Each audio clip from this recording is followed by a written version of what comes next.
Silent Creek is a gripping mystery novel that unfolds in the small, quiet town of Greenvale, where dark secrets lurk beneath the surface. Detective Erin Fletcher is called to investigate the death of 17-year-old Tommy Whittaker, whose body is found face down in a creek. At first, it appears to be an accidental drowning, but Erin soon uncovers signs that suggest foul play. As she digs deeper, she finds herself entangled in the convoluted relationships of the town's residents, from Tommy's strained relationship with his father to whispers of a powerful group controlling Greenvale from the shadows.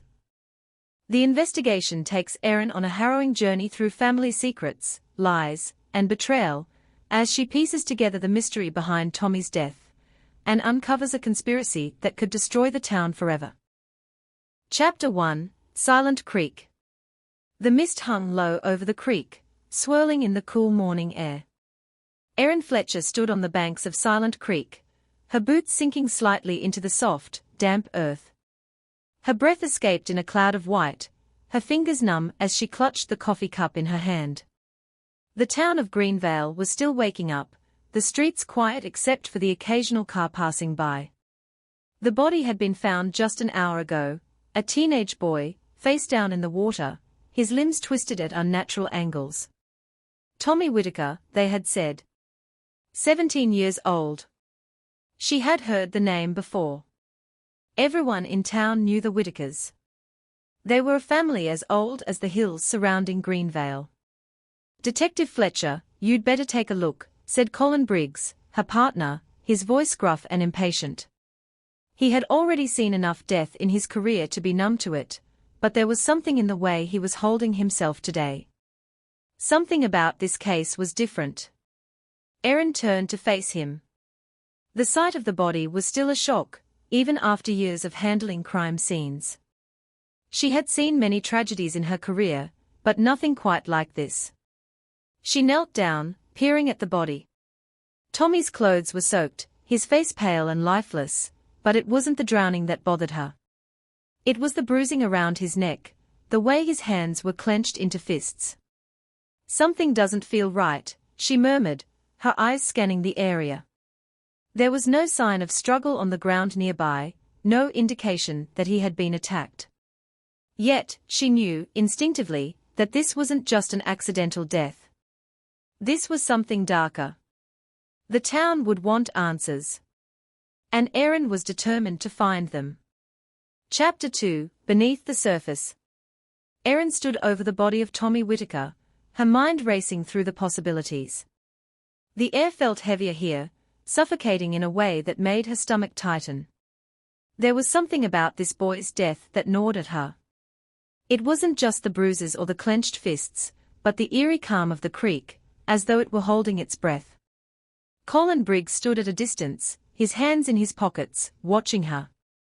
He wasn't one for much small talk, especially not in the early hours of the morning, but there was something in his gaze that suggested he knew exactly what Erin was thinking. "You think it's not an accident?" he asked, his voice barely above a whisper. Erin took another step closer to the body. "I don't know yet," she said, bending down to examine the scene more closely. "But look at the bruising around his neck. And the position of his hands, it's not consistent with someone who simply drowned. He fought. Could be from hitting the rocks when he went under," Colin suggested, but his voice lacked conviction. Erin glanced back at him. "You and I both know how this works. There would be more signs of struggle if he'd fought in the water. And he didn't just get thrown in here. No, someone was involved." Colin sighed, rubbing the back of his neck. "You've got a theory already, don't you?" She paused, taking in the scene around her. The dense bush on one side, the clear water of the creek flowing slowly on the other. Everything was so still, as if frozen in time. Tommy Whittaker's dead because someone wanted him to be. The question is why? The silence between them stretched out. Erin felt the weight of the small town press down on her. Greenvale was like a pressure cooker, with everyone's business and secrets packed into tight quarters. It wouldn't take long before people started asking questions Erin didn't have answers to yet. Let's talk to the family, Colin said, snapping her out of her thoughts. See what they know. Maybe someone close to him knows something we don't. Chapter 3, Whispers at the Whittakers.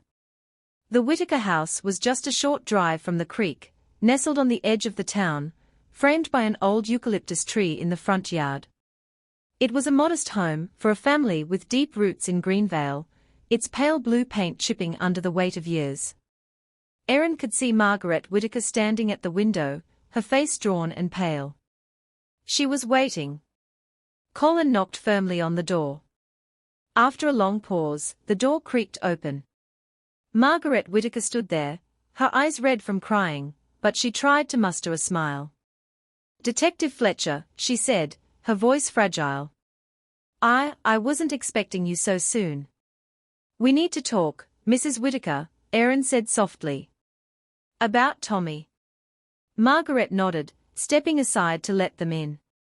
The house smelled of stale coffee and dust. A stark contrast to the warmth that once filled it.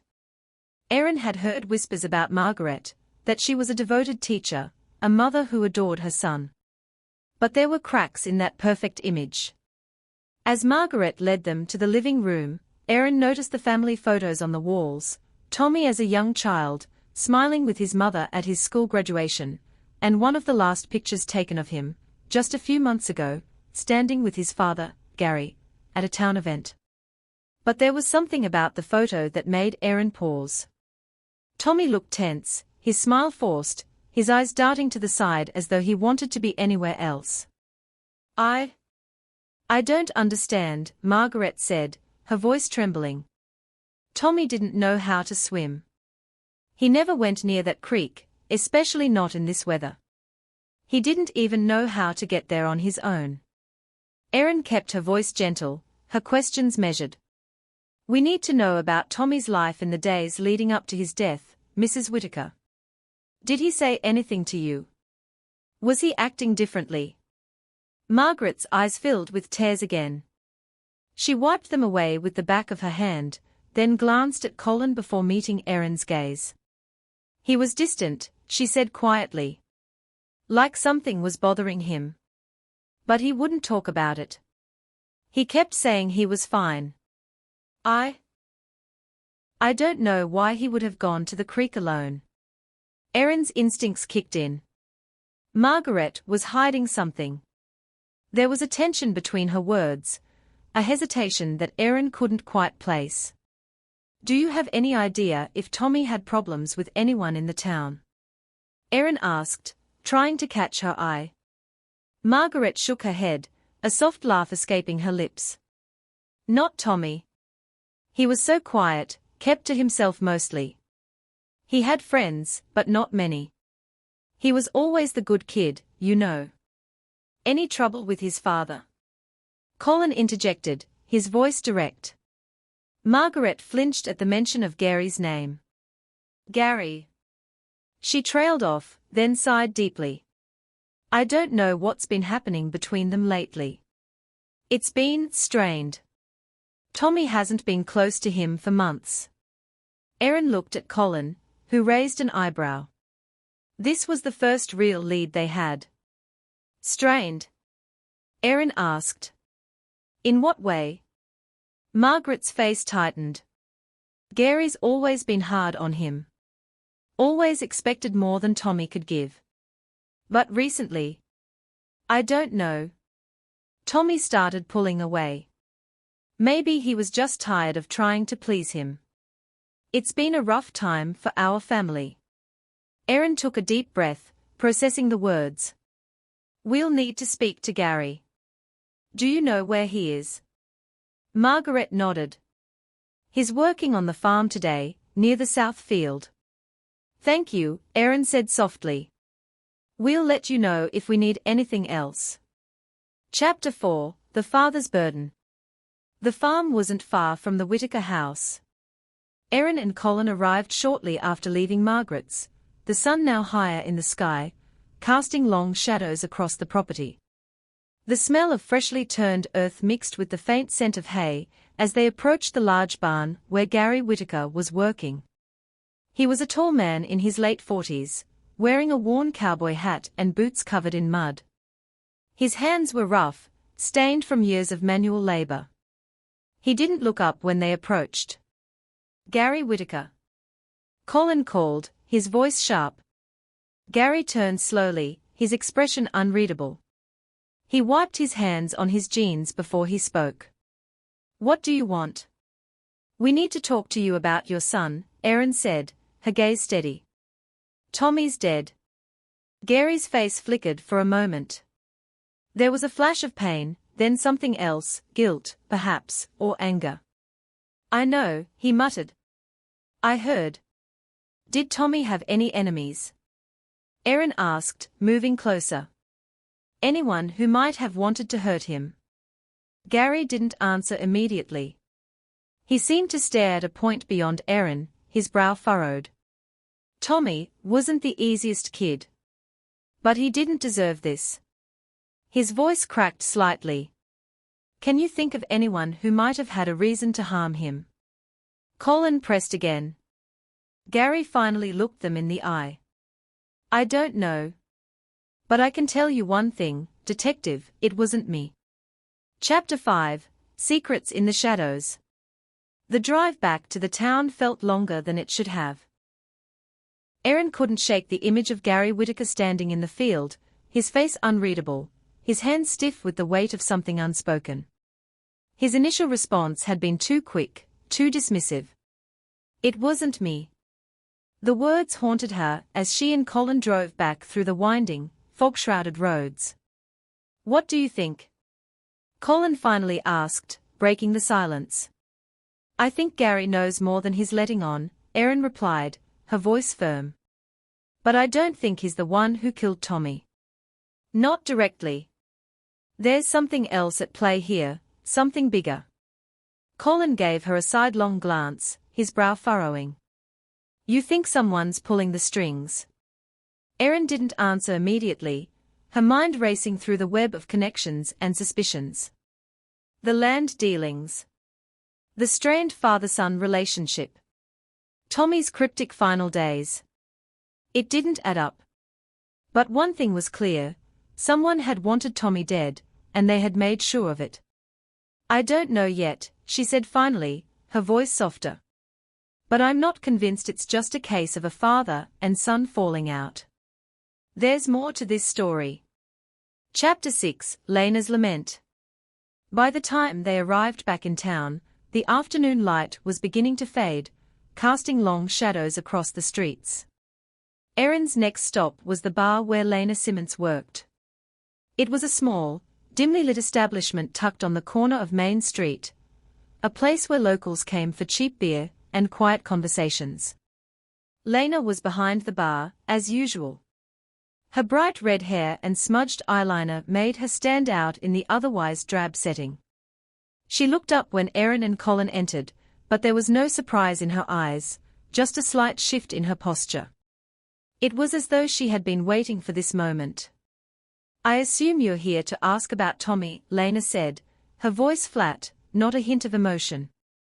Erin took a seat at the bar, glancing at Colin, who stood a few steps back, leaning against the wall. "We need to know what you knew about him. About what happened in the days before he died." Lena's eyes flicked to Colin, then back to Erin. She took a slow breath, her fingers playing with the glass in front of her. "Tommy and we had a thing. But that was over. He was a good kid. Quiet. Too quiet for his own good, honestly. But no one would have wanted to hurt him. Not like that." Erin leaned forward slightly, trying to catch any hint of hesitation. "What happened between you two? Why did it end?" Lena's gaze flickered for just a moment, her lips tightening. "It wasn't anything personal, really. We just grew apart. Tommy had his own stuff going on. He wasn't exactly the kind of guy to talk about his problems." "Did he tell you anything about what was going on in his life? Any issues at home, or with other people?" Erin pressed. Lena was quiet for a long moment, her eyes scanning the room, as though she was searching for the right words. Finally, she spoke, her voice barely above a whisper. He was scared, Lena said, her tone low and urgent. He was afraid of something. He kept talking about needing to get out of here. Leave town. But he wouldn't say why. I thought maybe it was just teenage angst, you know. But I don't think it was. He was serious. Did he mention anyone specific? Colin asked, his voice gruff. Lena hesitated, her fingers tightening around the edge of the counter. He said there was someone watching him. Someone in the town. He said they wouldn't leave him alone. He didn't say who, though. He didn't even want to talk about it. But I could tell he was spooked. Erin exchanged a glance with Colin. Someone in the town. That's a hell of an accusation. Lena nodded, her lips curling into a tight, almost bitter smile. Greenvale's a small town.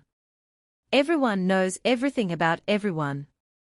But there are some things you can't hide forever. I don't know who it was, but Tommy sure as hell knew something. Erin stood, her mind swirling with the new piece of information.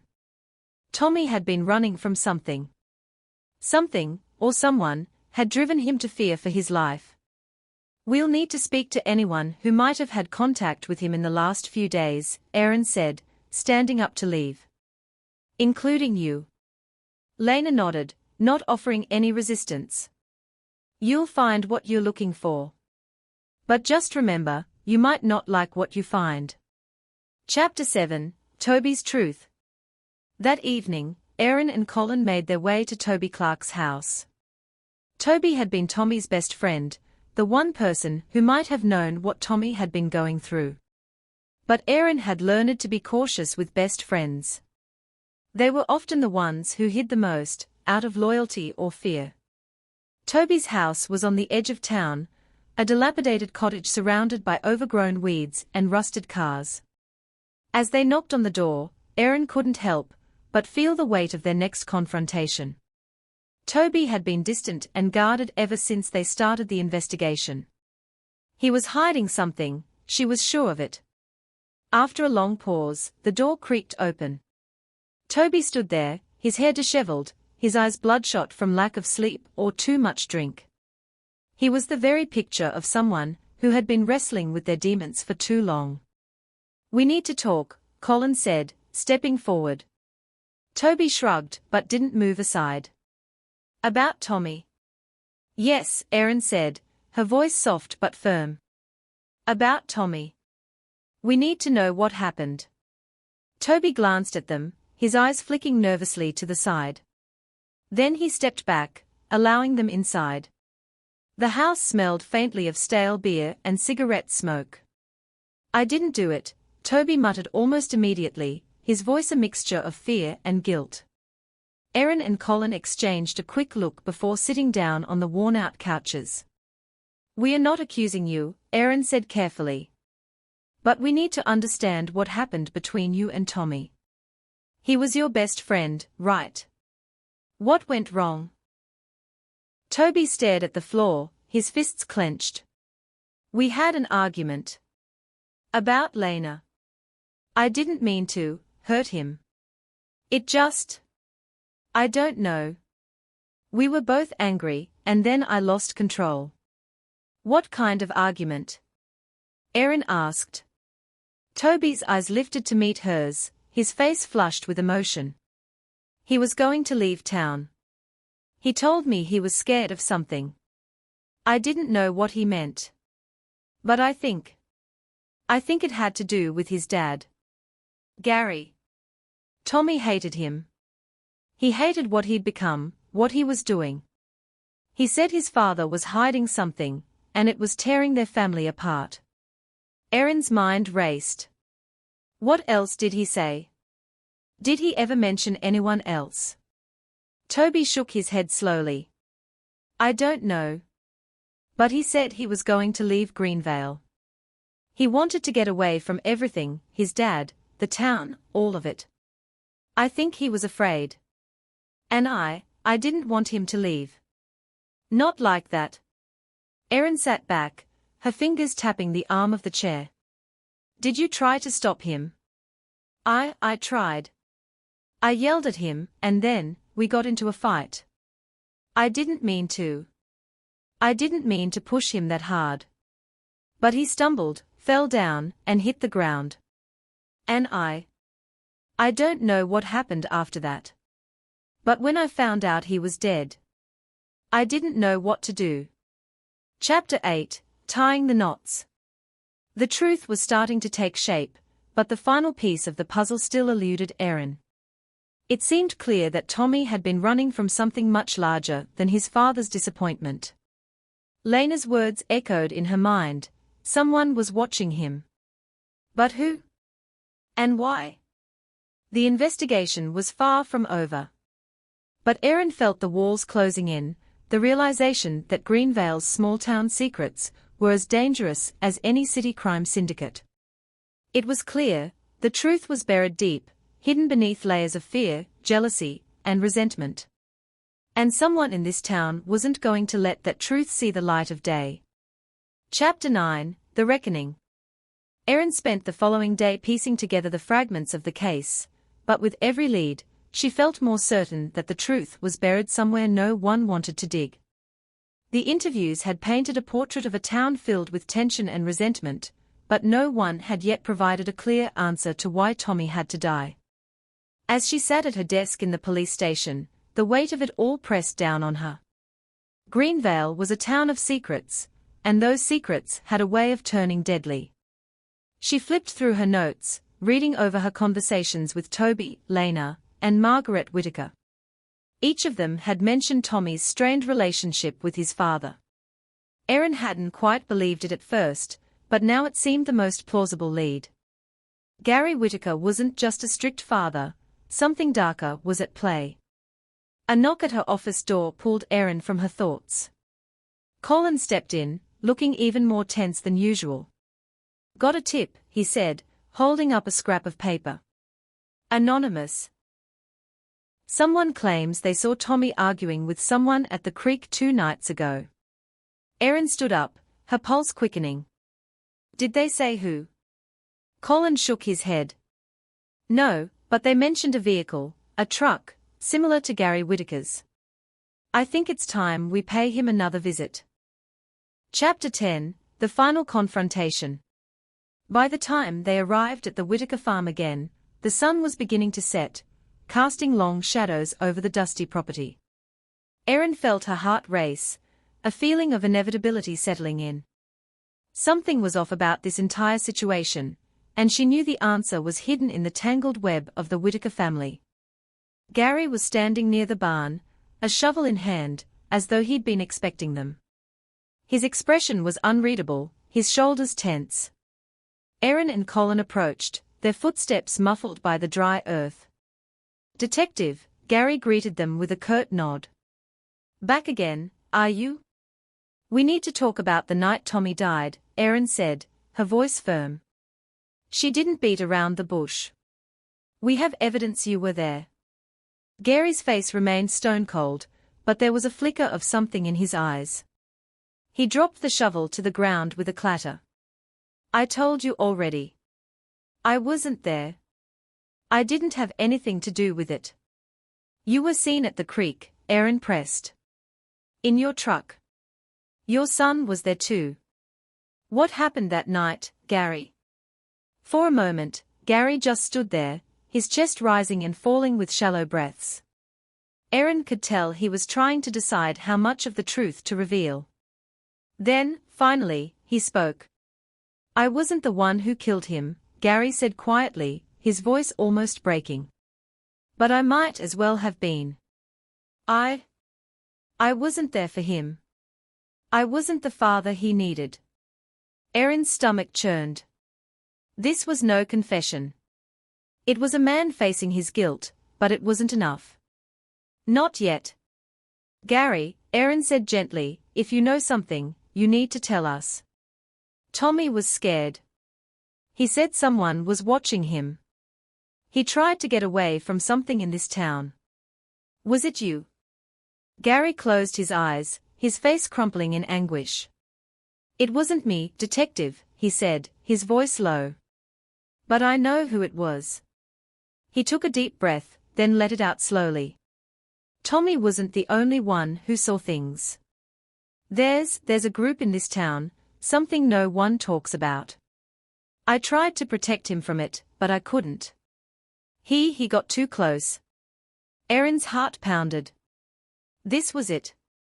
She was so close to the truth, and it felt like a door was about to open. "Who?" she asked, her voice steady despite the surge of emotion running through her. Gary looked around, his gaze darting nervously toward the barn. "It's the people who think they run this town. The ones who make deals behind closed doors. They are into everything: detective, land deals, politics, control of the town's money. They'll do whatever it takes to keep it that way." He paused, his voice dropping even lower. Tommy knew too much. That's why they killed him. Chapter 11, The Silent Majority. Erin and Colin didn't waste any time. They knew they needed to find more evidence, but now they had a target. A powerful group of people in Greenvale, who had their fingers in everything, who would stop at nothing to maintain control. As night fell over the town, Erin found herself walking down familiar streets she had lived on for years, but now they felt strange, haunted. Everyone seemed to have their eyes on her, as if they knew what she was getting close to. The clock was ticking, and Erin knew she didn't have much time before the culprits would either try to cover their tracks or make another move. Tommy had stumbled upon something that could bring down the entire structure of Greenvale, and someone had decided to silence him. Erin needed to find out who was behind this group, but it wasn't going to be easy. She had to tread carefully. People who had power in Greenvale weren't about to let her tear it down without a fight. Chapter 12, The Unraveling. The next day, Erin called in a few favors. She worked her way through town records, old business dealings, and land contracts. It wasn't long before a pattern began to emerge. Names of influential families kept coming up, all connected to a single, untraceable figure, the one who had orchestrated the town's undercurrents for years. Gary's cryptic warnings, Tommy's fear, and Lena's hushed words finally started to align. Erin traced the connections between a few key players: the local banker, the mayor, the wealthy landowners. But one name kept rising to the surface, someone everyone knew but no one suspected. It was Victor Hamilton, a quiet but influential figure in Greenvale. He was a businessman, but his ties to the town's wealthiest families made him untouchable. He was the one pulling the strings.